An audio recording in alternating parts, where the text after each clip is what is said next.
અમે આજે પોલીસ વિરુદ્ધમાં રજૂઆત કરવા આવ્યા હતા.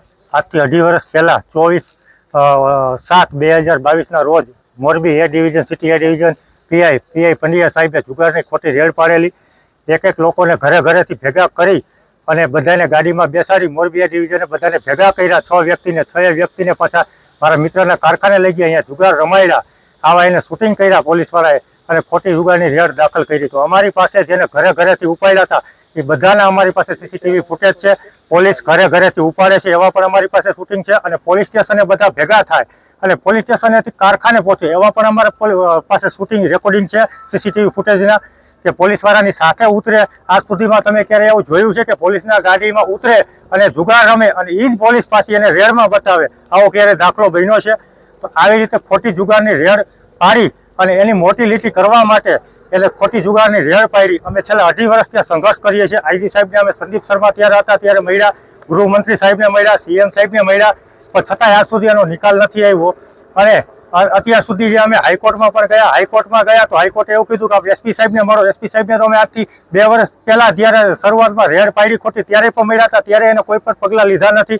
અને આજે આઈજી સાહેબને અમે રજૂઆત કરેલી 2 વર્ષ પહેલાં, એને પણ આજથી 2 વર્ષ પહેલાં પણ કોઈ પણ પગલાં લીધેલા નથી. એટલે ક્યાંક ને ક્યાંક એવું લાગે છે કે આમાં બધાની મિલીભગત હોય એવું લાગે છે. અધિકારીને બચાવવા માટે પીઆઈ પંડ્યા સાહેબ એલસીબીના અત્યારે પીઆઈ તરીકે ફરજ બજાવે છે.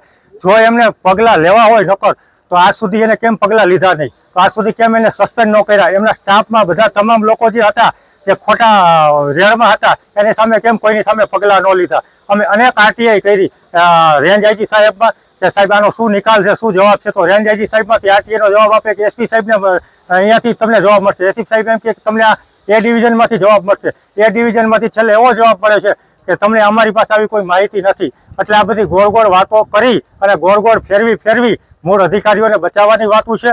આજે પોલીસ જ ખુદ આવી દગમબાઈ કરતી હોય તો પબ્લિકને જાવ ક્યાં? આમ લોકોને ક્યાં જાવ? આમ લોકોનો ભરોસો પોલીસ ઉપર હોય અને પોલીસ જ જ્યારે આવો ભ્રષ્ટાચાર કરે, પોલીસ જ આવું ખોટી રેડ કરે અને ગેરરીતિ અપનાવે, આજે કાયદાનો મદમસ્ત ખોટો ઉપયોગ કરી અને પબ્લિકને હેરાન કરો, એના વિરુદ્ધમાં ઘણા બધા એવા કેસ થયા છે. ઘણા બધા લોકોને કીધું છે કે પટેલ લોકોએ તો પોલીસ સ્ટેશનમાં આવું નહીં, 5 વીઘા જમીન વેચી નાખવી. આવા તો અસંખ્ય મોરબીમાં કેસ દાખલ થયેલા છે.